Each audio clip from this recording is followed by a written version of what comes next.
if you had to start raising a family tomorrow, where in North America would you choose to raise them? We'll do North American and the Caribbean. I'll include the Caribbean for you.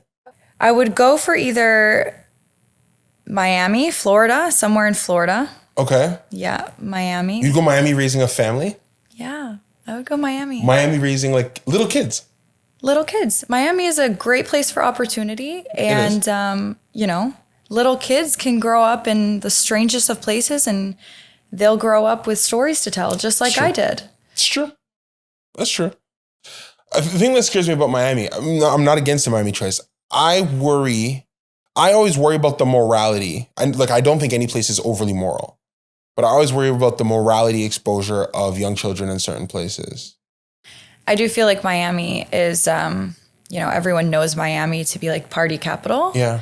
And a place. You didn't say Fort Lauderdale. You didn't say you said Miami. Well, in my defense, I haven't lived in Florida yet. Okay. So I would say the most known area in Florida would be Miami. Okay. I 100% Boca Raton. I would move to Boca Raton and have kids there for sure. But I don't know. I feel like I'd want to live in Miami first. Yeah. If it's too much, because a lot of people say, they end up moving uptown, south. Yeah. But Miami is a place of opportunity, like a lot of opportunity, a lot of networking. Yeah. It's not just about the nightlife. It's not just about the beaches either. It's a growing city. Yeah. You meet people from everywhere in Miami. Yeah, like obviously any place that has massive tourism, you bring the world to your doorstep. Mm-hmm. And I guess the reason why I find this question so interesting is it breaks down what I think my family will be like at the time that I'm having children, right? So it's like, if I think that as a parent, I will be in a position to give my children opportunity no matter where we grow up or no matter where we are, then what is it that I'm prioritizing when I think about where I'd want my kids to live in North America? I feel like for myself, my upbringing was island life. Yeah. So born and raised on a small island,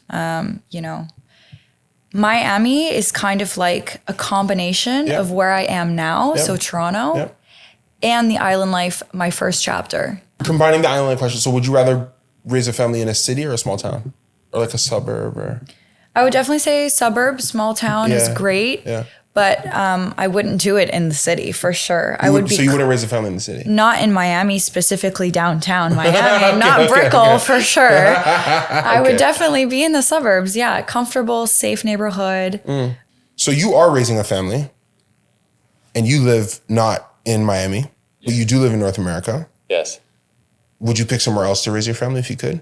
I've never been to Miami, so it's difficult to... Anywhere in North America or the Caribbean. Well... So I live in a very small town right now. And I think to some extent the idea of raising kids in a rural area, a small town, is sort of idealized. Yeah. Like, it's nice to have them be able to go out and like play outside and that sort of thing. Yeah. But I do think when they get older, like you talked about opportunity, I think opportunity for kids is really important. Whether that be opportunity when they can get a job when they're a bit older, but also to just like go outside and have something to do, like have a community center, have a basketball court, have a whatever within walking distance or a bus ride away sort of thing. Obviously some of it comes down to parenting, but like, I think where kids get into trouble sometimes is when they have nothing to do. And so what they end up doing is, not to sound like an old person, but like getting into mischief, So I see the appeal of a suburb in a big city or near a big city where you can get to whatever you want, but you're also sort of isolated or insulated a bit from some of the more nefarious aspects of big city life. I do agree with that because, I mean, if you look at, Peterborough, for example, in Ontario, like it's very isolated and there's a lot of, mischief, like you were talking about. And I feel... Shouts out to Peterborough, catching strays. It's still, like Who did you meet from Peterborough? Like if you think about Peterborough. Specifically. A lot of great people, you know? But I do feel like you are right about that. I feel like a small town does not have a lot to do. And it's not also about what to do. It's also about your views. And when you're growing up, it's what you know. So small town is all you know. And a lot of the time, small town people, small town kids, they never leave. They don't get the opportunity to see the world, or they get too comfortable.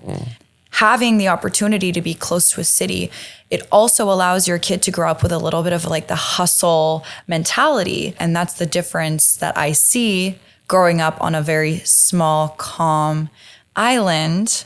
And the mentality there is there versus coming into a city and you're always on the go. You cannot stop. You always have something to do other than growing up on a small island and you're just like chill, laid back, you know, even sitting in traffic, you don't care. You're like, you know, hand out the window. It's nice weather. You know, the beach is right there. You know, what is there to do? This is life. I was in a traffic jam once in Barbados. One car like just pulled over. That's what the traffic jam was. And I remember I was like, this is crazy. My cousin's like, you have to just relax. Like, we're going to be here for 45 minutes. Yeah. But I also think that like about a cultural thing. I remember one time I drove, I tell you all the time, Yannick and I, when we both finished college, we took a road trip across the country because I'm like, hey man, I want to see our country. I think we got to like Killarney, Ontario. I always try and tell people it wasn't out of, we got to Killarney, Ontario, we're walking through like a Walmart and I saw this kid just like me and Yannick is a beautiful chocolate looking black man. And the kid just went like this. Yeah. You know, and I guess I've always thought and hoped I want to live in a post color society, post racial society. I just know I don't live there yet. And there's all these little things that I'm aware of that I wouldn't want my kid to have. My kid can't avoid it. Yeah. But what's the balance? Does that make sense? Like, what responsibility do we have if we're talking about having family to build culture identity, especially with the way our societies are handling culture identity today? Like, there's a lot of it you have to do at home. And I think that like the town that you live in enforces that or reinforces that, right? Like I wouldn't want, like when I grew up, there was no culture that was a concept to me. There was a kid that I had met that identified with the culture I was learning about that day. Right. So when I learned about Japanese culture, I could think of my Japanese friend I guess I don't know where I'd pick in North America or the Caribbean, back to the problem, but I'd want to be an hour away from a major city. And I'd want to feel like it was a place that had a bunch of international people that didn't fit into specific roles. So no matter where I would want to be able to think that I could see somebody from any part of the world doing any type of job.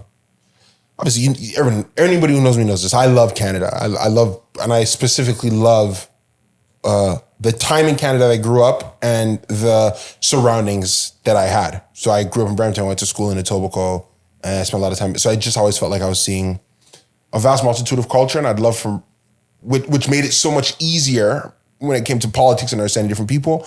I had a through line to that. Like, I don't think I had a steep learning curve in trying to understand how to respect people from different cultures. I'm not saying I didn't make mistakes. We all make mistakes. Just when I think about our world getting a bit more divided, people getting into their echo chambers, people having such strong views, the wrong and strong, we said you're wrong and strong. I just imagine that the decision of where to raise a family is going to be a very critical one. It's probably always been a critical one, but I think it's going to be a very critical one over the next, 10, 15, 20 years as the people that we're raising our kids around become more and more people that we don't understand. Like, I feel like when I was younger, I'd be, okay, I don't get it, but I understand. Yeah. Nowadays, I catch myself in rooms where people are saying something. I'm like, I have no idea what this person's talking about. Yeah. Or where they got it from. And like, oh my God, we're going to have kids together. What's this going to be like? Yeah.